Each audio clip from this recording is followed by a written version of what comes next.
The following is an Outdoor Channel original production. Because of their long isolation from the rest of the world, these remote islands offer an array of natural splendors found nowhere else on Earth. A fertile and mountainous landscape hosts an abundance of wildlife, flourishing in the absence of predators. After 3 tours in Iraq and a tragic vehicle accident, we'll find out how this wounded veteran is finally afforded a post-surgery chance of a lifetime to witness this world-class hunting destination.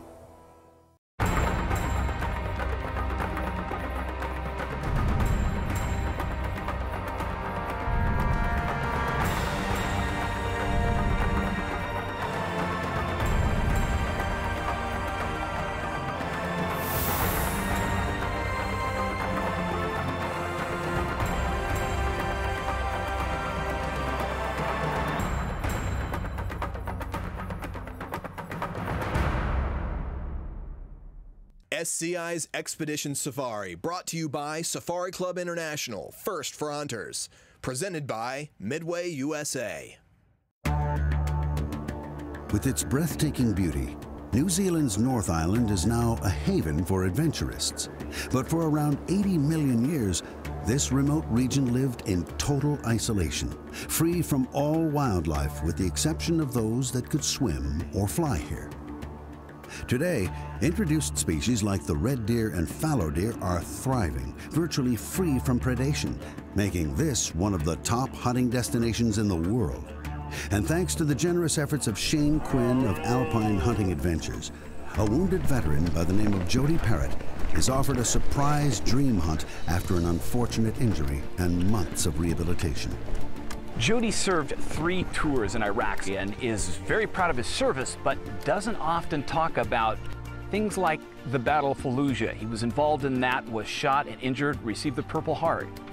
He did, however, tell us about a motorcycle accident he had after he returned home to Texas. I was just driving to school one day and some guy came over parallel and hit me and just crushed my foot and ended up with some nice new hardware in there. So if you need to borrow some screws or hinges, I probably got them. The international community of hunters, people like Shane Quinn, who lives in New Zealand, is so proud to participate with SCI in making hunts like this possible for people like Jody who protect freedom. In Iraq, I was protecting freedom, and I worked obviously really hard for it, so it's not something I or my family take for granted. So when I do get an opportunity to come out to a place like this, it really means a lot to me and also my family, just because of what we've been through. A veteran hunter, a former naval fighter pilot by the name of Patrick McCormick, introduced me to Jody and made that connection, made the hunt possible for Jody, and even offered to let Jody use his custom Bolliger 300 Win Mag rifle. I got a phone call which happened to be on my 30th birthday. And it was from a mutual friend of Mike Rogers and myself. Said, do you want to go on this hunting trip? And I said, sure, what kind? And when he told me, I found it, kind of hard to believe. And maybe he was just playing a joke, for my birthday. And actually turned out he wasn't. And here we are. You're not going to drop this gun anywhere along the way. No, it's a beautiful rifle. Your buddy Patrick, our friend Patrick, is going to have a fit if we scratch it. But you know what? He's pretty good about it, isn't he? Right. What do you think of that gun? Great gun. Isn't that beautiful? Awesome. A Bolliger Special. It's almost a serious piece of art, isn't it? I was almost scared to touch it. It's kind of like somebody hands you the keys to a Ferrari and it's like, here, take my car for a spin. And you're like, no way. Oh yeah, this feels... You look like a sniper. Feel like one too. Yeah. I'm a 3rd award rifle expert and a pistol sharpshooter. Who's shooting center target, guys? I like to pride myself on my shooting, I guess because I've been doing it so long, and thanks to my grandfather for teaching me how to do that at a young age. Shane, are we hunting just in this area generally? How far does it go? Goes way out to the west over the horizon. Way over there. Then back over the north over the that northern horizon, then way down into the Rangitikei River. We'll just see how much country you guys can cover in the next couple of days. Never know what we might find down there, right? Are you excited at all? Oh, I mean, I'm excited. I'm not even stoked. shooting. I'm stoked. All right, good. I'm ready. Well Let's done, go Jody. get after it. Go and Appreciate get after it. it. Let's It's do it. all because of Shane. Shane, thank you very much. You know, SCI, certainly myself and Jody, we thank you very much. No worries. Awesome. Once we sighted in, we got in the four-wheel vehicles and headed up the mountain. We did that because we thought Jody would need that assistance. Turns out that Jody, with his cane, could really get around a lot better than any of us thought. And it wasn't long before we found the stag that Trevor thought would be perfect for Jody. Problem is, that stag was really wary. He's a good-looking stag, isn't he? Yeah. There he goes. I don't believe it. That stag is wary. He's something. How far do you think he is? What, 600-700 yards? At least. He had us busted the minute we came around the corner. And look at how far he got with his I spotty didn't even scope. get put together, man. Yeah, Let me get my spotty scope. I'm gonna take a he look was at it. gone. That's definitely one smart stag. When Trevor pointed out this particular stag, obviously we had seen, you know, a few before then, but this one over the ridge was a little bit different, a lot wider. Seemed to be a little bit smarter because he didn't hang around and give us a very long look at him. When Trevor showed Jody and I this big red deer, we knew that's the boy, that's the one we wanted to get on. Now it's just a matter of finding a way to get in position to get a shot off. You know, we're close or we're not close enough, and just hunked into the trees like completely dead quiet, hold still. Wind's great, of course. Yeah, the wind would be fine. My only concern was that there'd be so many other animals in that stuff right now that it would be really difficult to make a push on them right now. After a long journey to the North Island of New Zealand, we'll find out what impact a hunt like this will have on a Purple Heart recipient trying to overcome his injuries. SCI's Expedition Safari is brought to you by Safari Club International, first for hunters. And is presented by Midway USA, just about everything for hunting.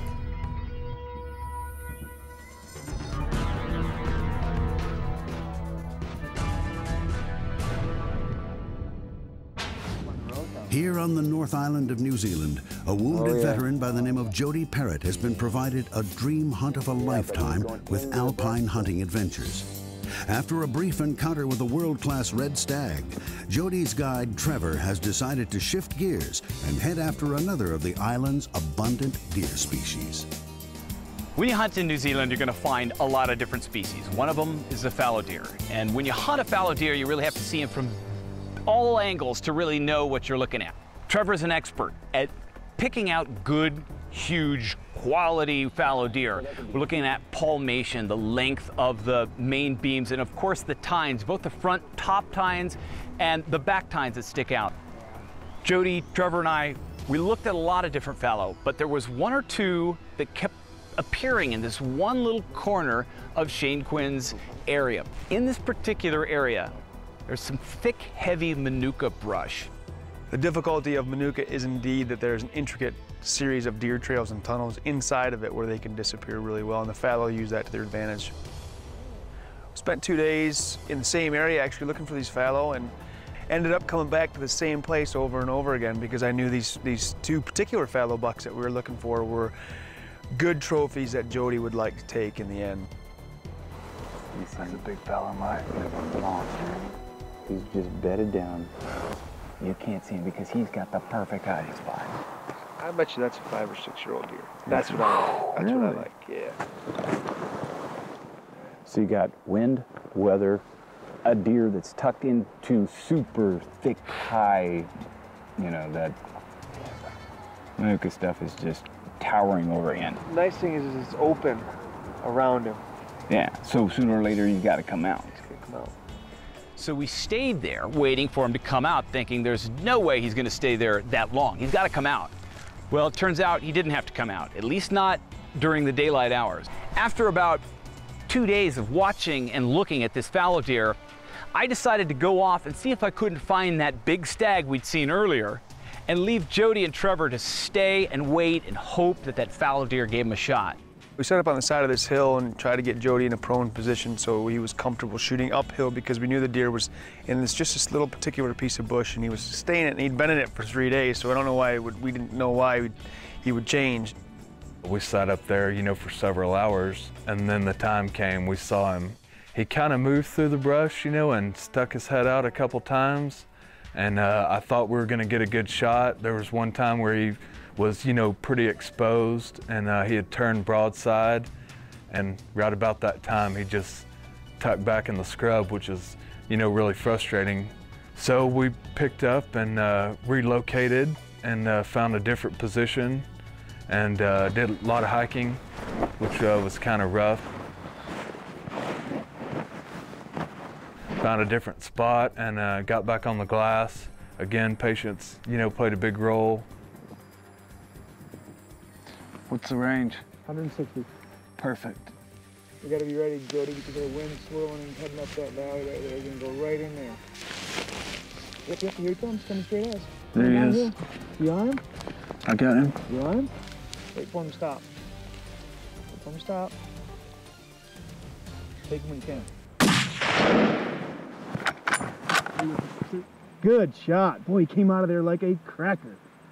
Man, way to stay with me. I don't know if I have the patience anymore. I was running thin. Oh my gosh, that was good shooting, Jode. He stopped to look at us for 1 second, and you know, I just got one good squeeze, and that was it. There it is, man. Oh, look at that. Awesome. Jody made an awesome shot, ended up being a really good deal. It was a beautiful fallow buck, mature, really, really nice hide on it. It was an awesome hunt. Ended up being a good result to a lot of work finding these deer. Look at that.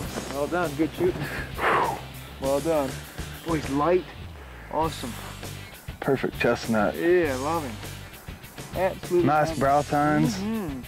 He's good back kickers here. Real good the way he comes around up front. Been doing a little scrap love. Here, bro. I like that, but I just, these nice, real nice paddles. Yeah, good. Beautiful deer, brother. Congratulations, man. Thanks. Yeah, well done. Pleasure. My pleasure. One lucky break and a well-placed shot brings success to Jody's fallow deer hunt and helped play one small part for conservation here in New Zealand. But when a trophy red stag is finally revealed, can he overcome injury and close the gap on the biggest deer of his life?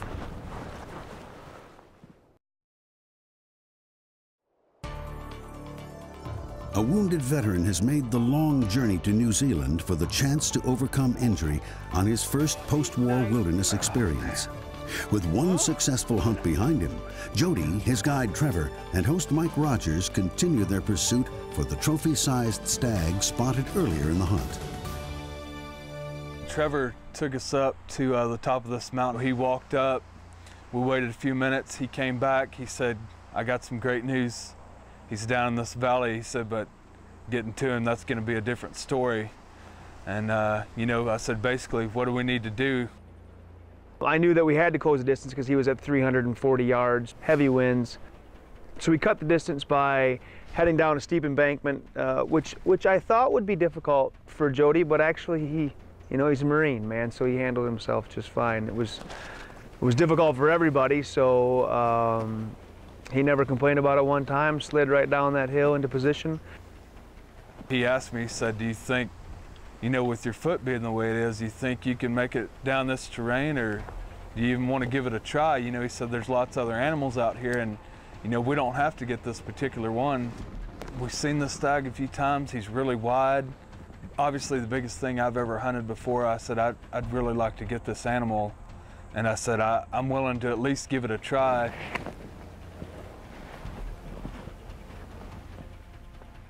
So Jody and I moved into position with Mike out on the edge of this little bald face. We got about 300 yards at that point.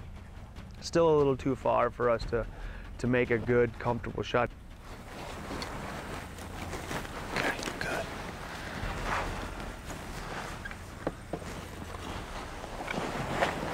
Okay, now. Hold still.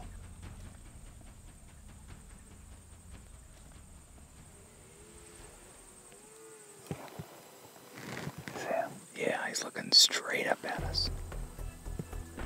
He was out of range. He was just simply too far away to take the shot. So we were really left with only one decision, and that is to wait him out and hope that something, some way, that deer will get up out of his bed and out of those thick trees and move in some direction closer to us. Just close the gap and give Jody a shot at something less than well over 300 yards, which is what we sat and looked at for so long. How do you feel? You feel pretty steady? Yeah, I feel good. This is good. You're in a comfortable position because we may be here a while. Good. I mean, it's like, what, 4? A little bit after 4. It could be till 6. So just make sure you just get yourself comfortable. We're gonna have to wait and see when he decides to get up. And just hope he comes this way and not another way. We'll find out if our wounded veteran guest Jody Perritte will get the shot he's been waiting for his entire life when Expedition Safari continues on America's leader in outdoor TV, Outdoor Channel.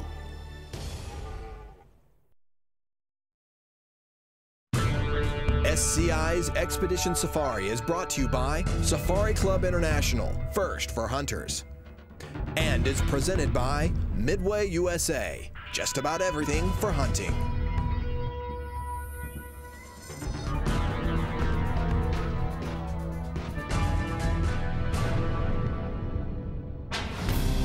Marine veteran Jody Perritte has been awarded an amazing opportunity to hunt the epic landscape of New Zealand on behalf of Shane Quinn from Alpine Hunting Adventures.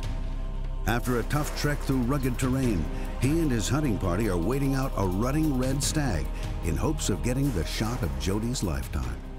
It's probably the longest 2 hours of my life. Sitting up there, foot was asleep. Just wasn't really too comfortable, and you're a little bit impatient, just pretty much waiting, you know, but he was pretty far out there.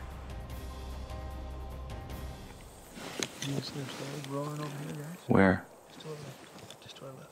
He's gonna come right down this road right here. Oh, yeah. See him? He doesn't see us either. Oh, this is sweet. This is gonna help our deal right here. This is gonna help this situation. You think that's gonna get him out of his bed? Yep.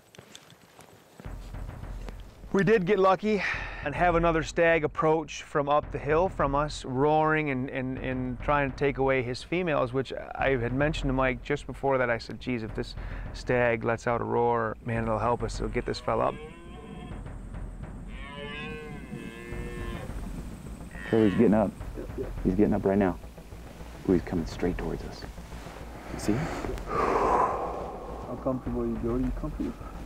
Good. We'll let him come out of that brush. There's those dead sticks. We'll let him come out of there. I don't see him, do you? I mean, he was coming straight this way. He's in those dead sticks there, huh? Oh, yeah, there he is. Okay. You good? Yeah. Let him come out and get broadside. If he comes broadside, you whack him, all right? He's covered a lot of distance. How far do you figure he is? Okay. 220. 220? 220. You on him? Yeah. Trevor, your call. Yep, man. Take him when you can.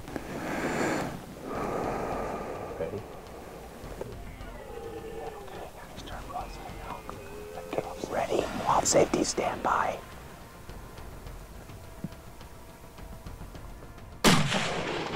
Okay. Yes. Reload. Get ready again. Okay, back on him. Get ready again. He's moving away. He's hit, definitely. He's hit. Oh, he's hit hard. Maybe just a little back? Yep, just a little bit. Yeah, but he's going to go down. He's wavering. Get ready to lay down right there. Down. Yep. Nice. Beautiful. Man. Woo! Hey! Congratulations. How about that for stag, huh? Oh my God. Wow. Hey, I got to hand it to our guide. That was a good call. I didn't think it was going to work. I was doubting you, and you know, the patience thing pays off again. That's tough to beat, you know. There was some emotion and some excitement, and I'm sure his mind was moving all over the place in different ways. I know mine was. I know Mike Rogers was. I know that we all were sharing a pretty special moment with a guy who was pretty excited about what he had just done, and we were awful proud of him for that. Okay, now you take your time, Jody. If I lose you off this hill right now, it wouldn't be worth it. I think the Marines aren't going to be real happy with me. When we were looking at him on the mountain, you know, we were at sometimes 800, 500, then 300 yards away, and I'm thinking, this is the biggest stag I've ever seen in my life. When we got down there on him, it was just like he was 10 times bigger than what we had been looking at. Look at this guy. Jody, you got to get your hands on this antler. Oh, I can't wait. Just to get your hands on those horns and just feel them and just, you know, those things come up over your head is just an amazing thing. This is the most challenging hunt I've ever been on, but when you get to do this, that's what makes it worthwhile, you know? It's a pretty awesome trophy, isn't it? Man. We're gonna get a taxidermist and put some tanning on the hide and the form and get this thing mounted up with, you know, the way that a taxidermist does this. It's gonna take a little time for it to get done, but eventually it'll end up in your wall. Oh, man. Is that gonna be okay with you? Oh, that would be the greatest thing ever. First off, I gotta thank SCI, all the Safari Club members, the people who donated this hunt, you know, to me, my family, obviously our great guide, Trevor, and most of all, Mike, for having me on the show. Mike, so, such an honor to be with you. Thank you. It's an honor. Thank you. This here has really meant so much, and it's been very therapeutic. And you know, even talking to my wife on the phone, she told me, you know, like after the third day that I'd sounded like a different person. My goal in life is to try to get back as close to normal as I can and, you know, put the war behind me and just move on. There's still a lot of things that I would love to do, but I'm kind of limited into some things, but this made me kind of test my mettle and let me feel like I could get back out there and that I still had it, you know, that I could do it again. And so I just want to thank Mike Rogers and SCI and Shane Quinn, Alpine Hunting, and thanks to my wife for supporting me on this trip even though she couldn't come. Jody Perritte had the hunt of a lifetime. He enjoyed the outdoors like he had when he was much younger. And that freedom that he has fought for, he enjoyed here in New Zealand with Shane Quinn of Alpine Hunting Adventures. For Expedition Safari, SCI, and Outdoor Channel, I'm Mike Rogers, and we'll see you next time on America's Leader in Outdoor TV.